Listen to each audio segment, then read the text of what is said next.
അറിയില്ലല്ലോ നമുക്ക് എന്തൊക്കെയാണുള്ളത്. ഏതോ ഭാഗ്യത്തിന് വലിയ പ്രശ്നങ്ങളൊന്നും ഉണ്ടായിരുന്നില്ല. സോ ആളുകൾ ഇത്രയൊക്കെ ഉള്ളൂ. ഒരു 2-3 ഇയേഴ്സ് മുമ്പ് എന്റെ ഒരു ഫ്രണ്ട് കിടന്നുറങ്ങിയതാണ്. പിറ്റേ ദിവസം കേൾക്കുന്നതാണ് മരണ വാർത്തയാണ്, അറ്റാക്കാണ്. 2 കൊല്ലം മുമ്പ് എന്റെ കസിൻ ബ്രദർ, പുള്ളി ജിമ്മിലെ ട്രെയിനറാണ്, സെയിം അറ്റാക്കാണ്. അതാണ് നമ്മുടെയൊക്കെ ജീവിതത്തിന് ഒരു ഗ്യാരണ്ടി ഇല്ല. എല്ലാം അൺപ്രഡിക്റ്റബിൾ ആണ്. ദൈവത്തിലൊന്നും എനിക്ക് വലിയ വിശ്വാസമൊന്നുമില്ല, ഉള്ള കാര്യം ഞാൻ പറയാം. അങ്ങനെയൊക്കെ ഉണ്ടായിരുന്നെങ്കിൽ ഈ നിരപരാധികളായിട്ടുള്ള ആളുകൾ ഇങ്ങനെ മരിക്കില്ലായിരുന്നല്ലോ. ഏവർക്കും എൻ്റെ വ്ളോഗിലേക്ക് ഹൃദ്യമായ സ്വാഗതം. ആദ്യമായി വീഡിയോ കാണുന്നവർ തുടർന്ന് വീഡിയോ ലഭിക്കാൻ സബ്സ്ക്രൈബ് ചെയ്ത് ബെൽ ബട്ടൺ അമർത്തി ആളമർത്തുക. ഞാൻ ഇന്ന് പറയുന്നത് ഒരു വ്യത്യസ്തമായിട്ടുള്ള ഒരു വിഷയമാണ്.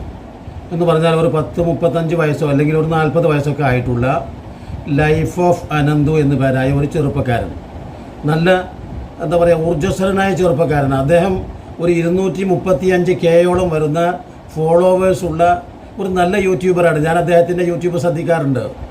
നല്ല പ്രേക്ഷകരുമുണ്ട്. ആനന്ദകരമായ രീതിയിലാണ്, അഥവാ ആളുകളെ ആകർഷിക്കത്തക്ക രീതിയിൽ. അങ്ങനെയുണ്ടല്ലോ ചില കഴിവുകൾ. ചില ആളുകൾക്ക് നല്ല വിവരമുണ്ടാകും, വിദ്യാഭ്യാസമുണ്ടാകും, പക്ഷേ അത് പറഞ്ഞ് അവതരിപ്പിക്കാനുള്ള കഴിവുണ്ടാവില്ല.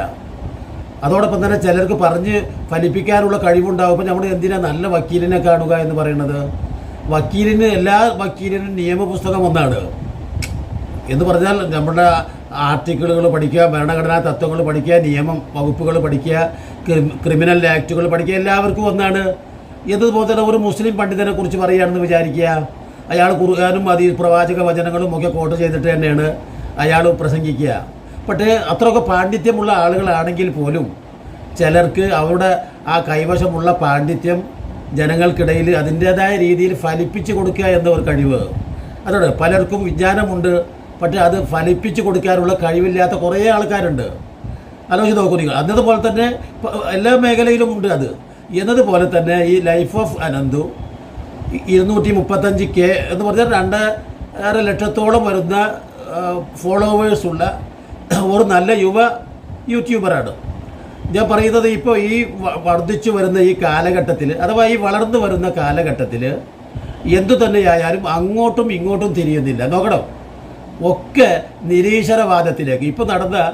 ഇപ്പോൾ കഴിഞ്ഞ ദിവസം ഉണ്ടായ ഒരു ദുരന്തം, അഹമ്മദാബാദ് വിമാനത്താവളത്തിൽ നിന്ന് പറന്നു ഉയർന്ന ഉടനെ ഒരു വിമാനം കത്തിയമർന്നു. വളരെ സങ്കടകരമായി. വലിയ പ്രശ്നങ്ങളൊന്നും ഉണ്ടായിരുന്നില്ല. സോ ആളുകൾ ഇത്രയൊക്കെ ഉള്ളൂ. ഒരു 2-3 ഇയേഴ്സ് മുമ്പ് എന്റെ ഒരു ഫ്രണ്ട് കിടന്നുറങ്ങിയതാണ്. പിറ്റേ ദിവസം കേൾക്കുന്നതാണ് മരണ വാർത്തയാണ്, അറ്റാക്കാണ്. 2 കൊല്ലം മുമ്പ് എന്റെ കസിൻ ബ്രദർ, പുള്ളി ജിമ്മിലെ ട്രെയിനറാണ്, സെയിം അറ്റാക്കാണ്. അതാണ് നമ്മുടെയൊക്കെ ജീവിതത്തിന് ഒരു ഗ്യാരണ്ടി ഇല്ല. എല്ലാം അൺപ്രഡിക്റ്റബിൾ ആണ്. ദൈവത്തിലൊന്നും എനിക്ക് വലിയ വിശ്വാസമൊന്നുമില്ല, ഉള്ള കാര്യം ഞാൻ പറയാം. അങ്ങനെയൊക്കെ ഉണ്ടായിരുന്നെങ്കിൽ ഈ നിരപരാധികളായിട്ടുള്ള ആളുകൾ ഇങ്ങനെ മരിക്കില്ല. ഒരു അവസ്ഥയാണ്. നമുക്കൊന്നും ചെയ്യാൻ കഴിയില്ല. മനുഷ്യരുടെ കണ്ടുപിടുത്തങ്ങളും എല്ലാം നിസ്സഹായമായിട്ട് നോക്കി നിൽക്കാനല്ലാതെ, നോക്കണം, പൊട്ടിക്കരഞ്ഞുകൊണ്ട് കണ്ണീരൊലിപ്പിക്കാനല്ലാതെ, അല്ലേ? നമ്മുടെ രാജ്യം ഒറ്റക്കെട്ടായി അവരോട് ആ ദുഃഖം പ്രകടിപ്പിച്ചവരുടെ കൂട്ടത്തിലുള്ളവരാണ് നമ്മളെല്ലാവരും. അത് സങ്കടകരമായിരുന്നു. പക്ഷേ ആ ഒരു സങ്കടം കണ്ടുകൊണ്ട് ഇപ്പോൾ ഈ പറയുന്ന ഈ ലൈഫ് ഓഫ് അനന്ത് മാത്രമല്ല, ഇത് പല രീതിയിലും പറയുന്ന പല വ്ളോഗർമാരുമുണ്ട്. ഈ സാത്താൻ എന്ന് പറയുന്ന ഒരു വ്ളോഗറെ ഞാൻ കണ്ടിട്ടുണ്ട്. ഇതൊക്കെ അങ്ങനെ തന്നെയാണ്. പക്ഷേ എവിടെയൊക്കെയാണ് ഈ യുവാക്കളുടെ പോക്ക്? അതാണ് നമ്മൾ മനസ്സിലാക്കേണ്ടത്.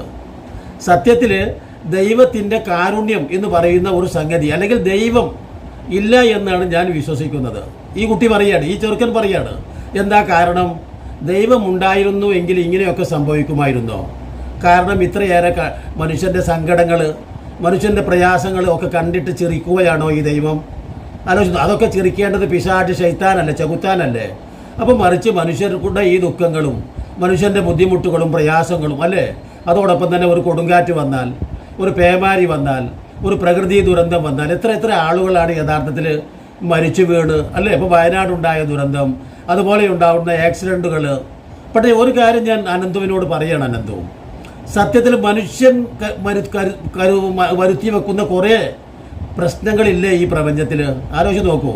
ഈ അനന്തു ഇപ്പം ഇങ്ങനെയൊക്കെ ചോദിച്ചു പറഞ്ഞല്ലോ ദൈവം. ആ ദൈവം എന്ന ഒരു സങ്കല്പം, അല്ലെങ്കിൽ ഞാൻ അതിൽ വിശ്വസിക്കുന്നേ ഇല്ല, അതുകൊണ്ട് ആരും വിശ്വസിക്കരുത് എന്ന ഒരു ധ്വനി കൂടെ അതിൽ നൽകുന്നുണ്ട്. ആലോചിച്ച് നോക്കൂ. എന്ന് പറഞ്ഞാൽ ഈ 2.35 എന്ന് പറഞ്ഞാൽ 2,35,000 ഫോളോവേഴ്സ് കൂടാതെ ഉള്ള പ്രേക്ഷകരും സത്യത്തിൽ ഈ അനന്തു പറയുന്നതിനോട് അത് സത്യമല്ലേ, അത് ശരിയല്ലേ എന്നൊക്കെ ചിന്തിക്കുന്നവരായിരിക്കാം. പക്ഷേ നമ്മൾ ഒരു കാര്യം ചിന്തിക്കണം. അനന്തു നമുക്ക് വരുന്ന കുറച്ച് ബുദ്ധിമുട്ടുകളെക്കുറിച്ച് നമ്മൾ പറയുമ്പോൾ അനന്തു ഒരു കാര്യം ചിന്തിക്കണമെന്നാണ് എൻ്റെ അഭ്യർത്ഥന. നമ്മളൊന്നും കാശ് കൊടുത്തിട്ടല്ല. നമ്മൾ ഒരു പ്രാവശ്യത്തെ കറണ്ട് ബില്ല് നമ്മൾ അടച്ചില്ലെങ്കിൽ എന്താ സംഭവിക്കുക? ഒരു പ്രാവശ്യത്തെ വെള്ളത്തിൻ്റെ ബില്ല് അടച്ചില്ലെങ്കിൽ പിന്നെ വെള്ളം നമുക്ക് തരില്ല.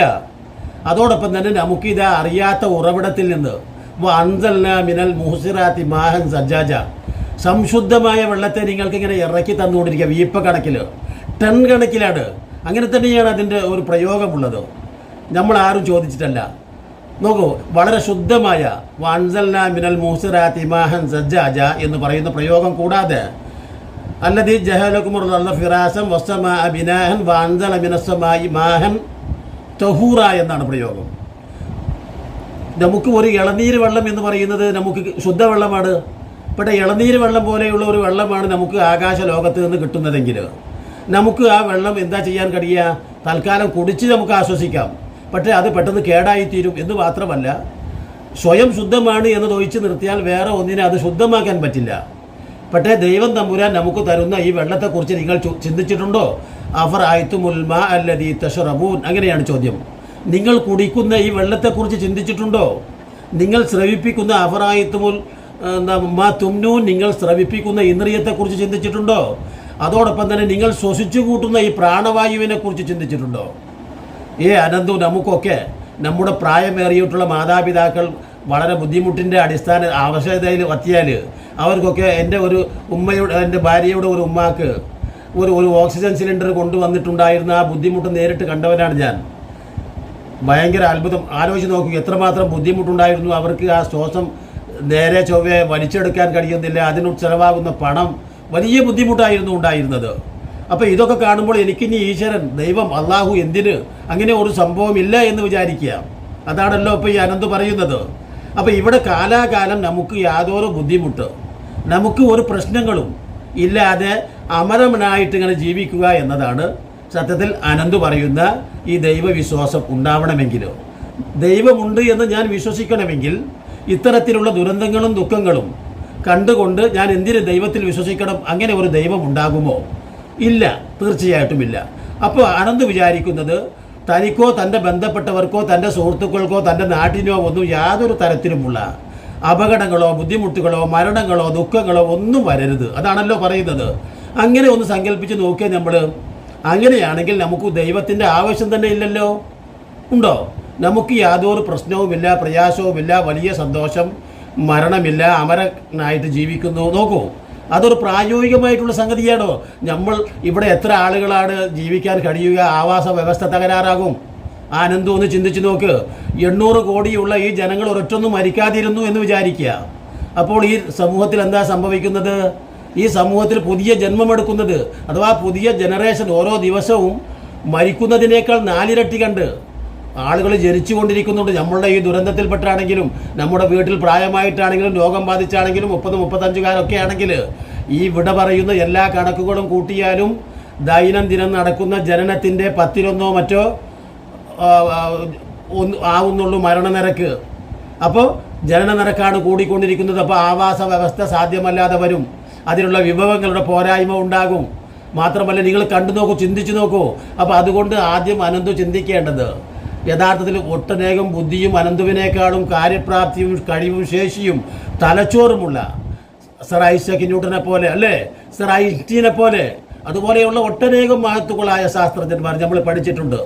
സൗരയൂഥ സിദ്ധാന്തം മുതൽ ഒട്ടനേകം എന്താ പറയുക, ബോയൽ നിയമം, ചാൾസ് നിയമം, അതോടൊപ്പം തന്നെ ഒട്ടനേകം നിയമങ്ങൾ. നോക്കണോ, ആപേക്ഷിക സിദ്ധാന്തം, ഒട്ടനേകം സംഗതികൾ. ഈ കണ്ടുപിടുത്തങ്ങളുടെ ഒക്കെ വലിയ വലിയ ഉറവിടങ്ങളായിരുന്ന ആ ശാസ്ത്രജ്ഞന്മാരാരും തന്നെ ദൈവത്തെ തള്ളി പറഞ്ഞിട്ടില്ല. നോക്കണം, ആ ദൈവത്തെ നിന്ദിച്ചിട്ടില്ല, ധിക്കരിച്ചിട്ടില്ല, ആ ദൈവത്തോട് നന്ദി കാണിച്ചിട്ടേ ഉള്ളൂ. നമ്മളൊക്കെ പഠിക്കുന്നിടത്ത് കാണാൻ ന്യൂട്ടൻ്റെ തലയിൽ എന്താ പറയുക, ഒരു ആപ്പിൾ വീണപ്പോൾ അദ്ദേഹം പറഞ്ഞത്, അറബിയിൽ പറയുന്ന അൽഹംദുലില്ലാ എന്നാണ് പറഞ്ഞത്. പ്രവാചകൻ അങ്ങനെയാണ് പഠിപ്പിച്ചത്. എന്താ അതിൻ്റെ അർത്ഥം? ദൈവത്തിന് സ്തുതി. ദൈവത്തിന് ഈ ഒരു ആപ്പിൾ വീണപ്പോൾ എന്താണ് സ്തുതിക്കാറുള്ളത്? അപ്പോൾ അദ്ദേഹം പറയുന്നു, തൊട്ട് അപ്പുറത്ത് പാകമായി നിൽക്കുന്ന പ്ലാവുണ്ട്, ഞാൻ ഇരുന്നിടത്ത്, അതിൽ നിന്ന് ഒരു ചക്കയാണ് എൻ്റെ തലയിലേക്ക് വീണിരുന്നതെങ്കിലോ എൻ്റെ അഡ്രസ്സ് പോലും ഉണ്ടാകുമായിരുന്നില്ലല്ലോ. അപ്പോൾ ആ ദൈവം തമ്പുരാൻ എത്ര കാരുണ്യവാനാണ്, ആലോചിച്ച് നോക്കൂ. അപ്പം ഞാനീ പറഞ്ഞു വരുന്നത്, മനുഷ്യനോട് കാണിച്ചിട്ടുള്ള ദൈവത്തിൻ്റെ അനുഗ്രഹങ്ങൾക്ക് വൈൻ തഹുദ്ദു നിഹിമത്തുല്ലാഹ് ലാ തുസൂഹാ ഇന്നല്ലാഹ ലഗഫൂറുർ റഹീം. വൈൻ തഹുദ്ദു നിഹിമത്തുല്ലാഹ്, ആ ദൈവം നൽകിയിട്ടുള്ള അനുഗ്രഹങ്ങൾക്ക് ഒരു കണക്കുമില്ല. പിന്നെ മരിപ്പിക്കാതെ ഇരിക്കുന്ന ഒരു ദൈവമാണ് സങ്കല്പമെങ്കിൽ, ദുഃഖങ്ങളൊന്നും തരാത്ത ഒരു ദൈവമാണ് സങ്കല്പം എങ്കിൽ, തീർച്ചയായിട്ടും അങ്ങനെ ഒരു ദൈവത്തെ നമുക്ക് ആവശ്യമില്ല. എന്തുകൊണ്ടെന്നാൽ നാം അമരനും എല്ലാത്തിനും പ്രാപ്തനും കഴിവുമുള്ള ഒരു സൃഷ്ടിയാണ് മനുഷ്യനെങ്കിൽ പിന്നെ ഇവിടെ ആ ദൈവം നമുക്ക് എന്തിനാണ് ആവശ്യം?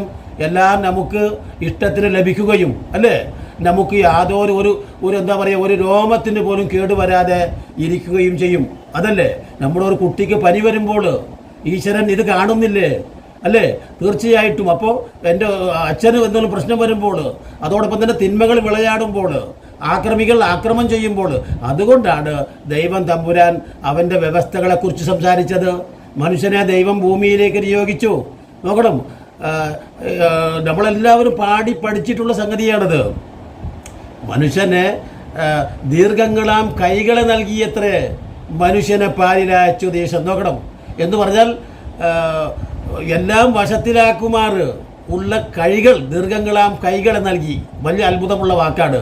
അതോടൊപ്പം തന്നെ യുക്തന്മാരോട് ഞാൻ ഒന്ന് ചോദിക്കുകയാണ്, നമ്മുടെ യുക്തിക്കനുസരിച്ചാണ് നമ്മളുടെ സൃഷ്ടിപ്പെങ്കിൽ നമ്മുടെ കാലുകളുടെ വിരലുകൾ കാലുകൾക്കനുസരിച്ചല്ല, കാലുകളുടെ നീളത്തിനനുസരിച്ചുള്ള വിരലുകളാണ് കാലിന് വേണ്ടതെങ്കിൽ തീർച്ചയായിട്ടും കുറച്ചും കൂടെ ലോങ്ങുള്ള അഥവാ കയ്യിൻ്റെ വിരലുകൾ കുറേ നീളത്തിലുള്ളതാണ്. നമുക്കൊക്കെ അറിയാം, നമ്മുടെയൊക്കെ വിരലുകൾ ഏകദേശം ഒരു 2 ഇഞ്ചും 3 ഇഞ്ചും ഉണ്ട്. എന്നാൽ നമ്മുടെ കാലിൻ്റെ വലിപ്പമോ, കാലിൻ്റെ വലിപ്പം നമ്മുടെ കയ്യിൻ്റെ വലിപ്പത്തേക്കാൾ ഇരട്ടിയുണ്ട് അല്ലേ? ആ ഇരട്ടിയുള്ള കാലിന് നമ്മുടെ കയ്യിൻ്റെ വിരലിൻ്റെ 2 ഇഞ്ച് 3 ഇഞ്ചുള്ള വിരൽ തീർച്ചയായിട്ടും ഒരു 6 ഇഞ്ച് വിരൽ വേണമായിരുന്നു. പക്ഷേ അങ്ങനെ ഒരു വിരൽ നമുക്ക് തന്നിരുന്നു എങ്കിൽ നമുക്ക് ഭൂമിയിൽ നേരെ ചൊവ്വേ നടക്കാൻ കഴിയില്ല.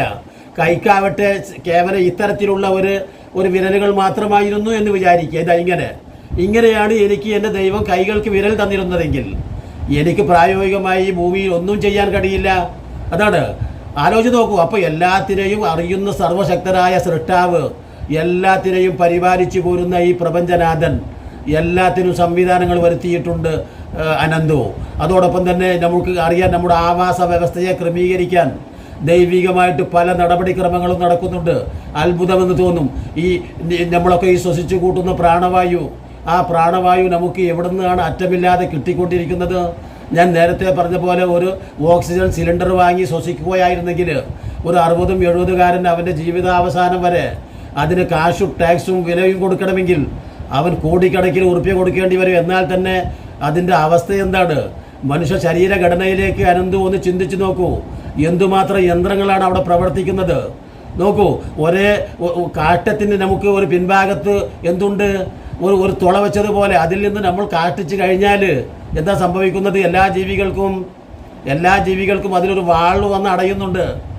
ആര് ഫിറ്റ് ചെയ്തതാണത്? നമ്മുടെ സ്വാഭാവികമായ നിർമ്മിതിയിലാണെങ്കിൽ ആ വാൾവ് നമ്മൾ തിരിക്കണം. അങ്ങനെ ഒരു ബുദ്ധിമുട്ട് നമുക്കുണ്ടോ? അതുകൊണ്ട് പ്രവാചകൻ പറഞ്ഞു, മൻ അറഫ നഫ്സഹു മൻ അറഫ റബ്ബ.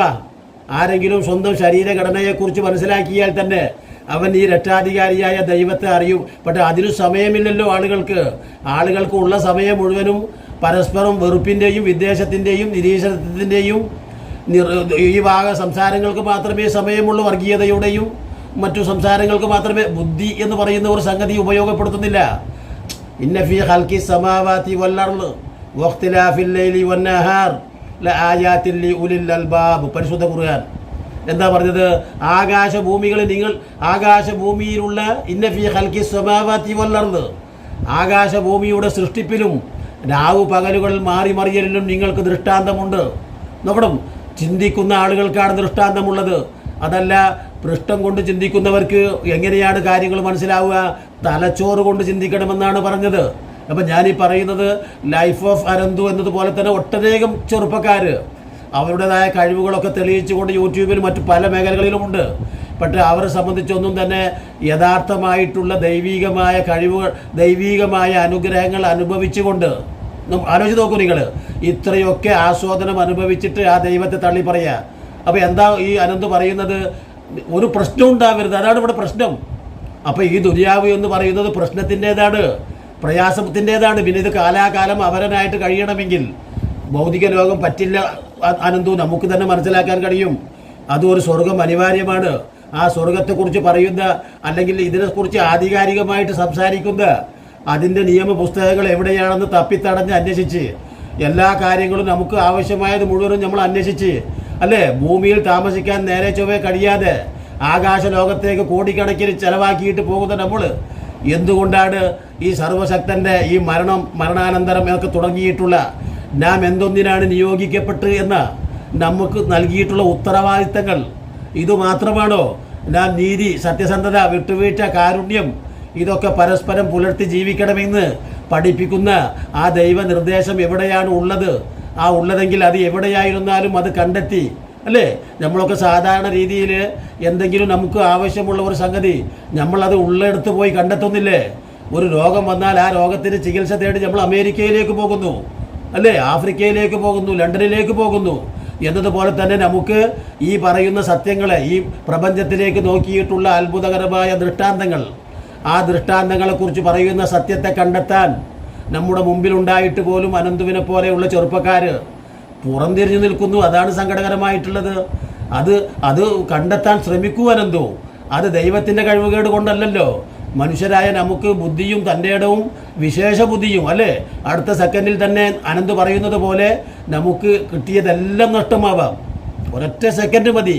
ഒരു ഭൂകമ്പം വന്നാൽ, ഒരു കൊടുങ്കാറ്റ് വന്നാൽ, നമ്മുടെ പ്രാണൻ തന്നെ പോയാൽ നാളെ നമ്മുടെ പ്രാണൻ ഉണ്ടാകുമെന്ന് ആർക്കാണ് അറിയുക? അപ്പോൾ ഇത്ര മാത്രമുള്ള ആ മനുഷ്യൻ്റെ നിസ്സഹായതയാണ് ആ വെളിപ്പെട്ടത്. ആ നിസ്സഹായത എന്ന് പറയുന്നത് ദൈവത്തെ തള്ളിക്കളയാനല്ല, ദൈവത്തെ നിഷേധിച്ചു കളയാനല്ല, മറിച്ച് മനുഷ്യൻ്റെ ആ നിസ്സഹായാവസ്ഥയെ ആ ദൈവം തമ്പുരാനിൽ ബലമേൽപ്പിക്കത്തക്ക രീതിയിലേക്കാണ് മനുഷ്യൻ വളരേണ്ടത്. എനിക്ക് ഒന്നിനും പറ്റാത്ത അവസ്ഥ വരുമ്പോൾ അല്ലേ, എൻ്റെ നിസ്സഹായതയിൽ ഞാൻ ഡോക്ടറുടെ അടുക്കൽ ഓടിപ്പോകുന്നു അല്ലേ, എന്തെങ്കിലും വേറെ കാര്യങ്ങളുടെ ആവശ്യത്തിന് ഞാൻ വേറെ ഒരുത്തൻ്റെ അടുക്കൽ ഓടിപ്പോകുന്നു. അപ്പം നിസ്സഹായനായ മനുഷ്യനുക്ക് അവൻ്റെ നിസ്സഹായാവസ്ഥയിൽ ഒരു അത്താണിയാവാൻ തീർച്ചയായിട്ടും എന്തു വേണം? ആ ചുമടൊന്ന് ഇറക്കി വെക്കാൻ, ആ ചുമടൊന്ന് ഇറക്കി വെച്ച് ആശ്വസിക്കാൻ കുറച്ചു നേരം ഒരു അത്താണി വേണം. ആ അത്താണി തന്നെയാണ് ദൈവം തമ്പുരാൻ. ആ ദൈവത്തെക്കുറിച്ച് മനസ്സിലാക്കാൻ ഇന്ന് വലിയ വലിയ പ്രയാസങ്ങളൊന്നുമുള്ള കാലമല്ല. അത് എവിടെയാണോ ആ ദൈവം ഇരിക്കുന്നത് എന്ന് കണ്ടെത്താൻ കൂടെയുള്ള ശ്രമം നടത്തുവാനെന്തോ എന്ന് പറഞ്ഞുകൊണ്ട് എല്ലാ ചെറുപ്പക്കാരോടുമുള്ള ഒരു ഉപദേശ നിർദ്ദേശമാണ്. അഥവാ അതോടൊപ്പം ആപത്തുകൾ വരുന്നത് തടയുക എന്നതിന് നമുക്ക് കഴിയില്ല ഉറപ്പായിട്ടും. അതോടൊപ്പം തന്നെ പരമാവധി ആപത്തുകൾ നമ്മളാൽ വരുത്താതിരിക്കുന്നതിന്, അതാണ് പ്രവാചകൻ പെണ്ണുങ്ങളോട് പറയാറുണ്ട് എന്ന ഒരു വചനം. അത് ഹിന്ദുക്കളോടും മുസ്ലിങ്ങളോടും ക്രിസ്ത്യാനികളോടും മാത്രം പറഞ്ഞതല്ല. മനുഷ്യ സമൂഹത്തിലെ സ്ത്രീകളാണല്ലോ കിച്ചണുമായും അടുക്കളയുമായും ഒക്കെ ബന്ധപ്പെടുന്നത്. അതുകൊണ്ട് അവർ ഭക്ഷണം പാകം ചെയ്യുന്നത് നമ്മുടെ അമ്മമാർ, സഹോദരിമാർ, ഉമ്മമാരാണ്. അപ്പോൾ അവർ അടുക്കളയിൽ ഈ പാചകം ചെയ്യാൻ വേണ്ടി പോകുമ്പോൾ പ്രവാചകൻ പറയും രാത്രിയിൽ, നിങ്ങൾ ഉമ്മമാരെ, അമ്മമാരെ, നിങ്ങൾ കിടക്കാൻ പോണ നേരത്തെ രാത്രിയിൽ അടുപ്പിൽ ലേശം വെള്ളമൊഴിച്ച് കിടക്കണം. നമ്മളായിട്ട് ഒരു ഉപദ്രവമുണ്ടാക്കരുത്, ആപത്ത് വരുത്തി വെക്കരുത്. നമ്മൾ സ്വയം ആപത്തുകൾ വരുത്തി വെച്ച് എന്നിട്ട് ദൈവത്തോട് വിലപിച്ച് ദൈവത്തിന് നന്ദികേട് കാണിച്ച് മുറവിളി കൂട്ടുന്നതിലൊന്നും യാതൊരു അർത്ഥവുമില്ല. നമ്മൾ ചെയ്യേണ്ടത് നമ്മൾ ചെയ്യണം. അതുകൊണ്ടാണ് താൻ പാതി ദൈവം പാതി എന്ന് പറഞ്ഞത്.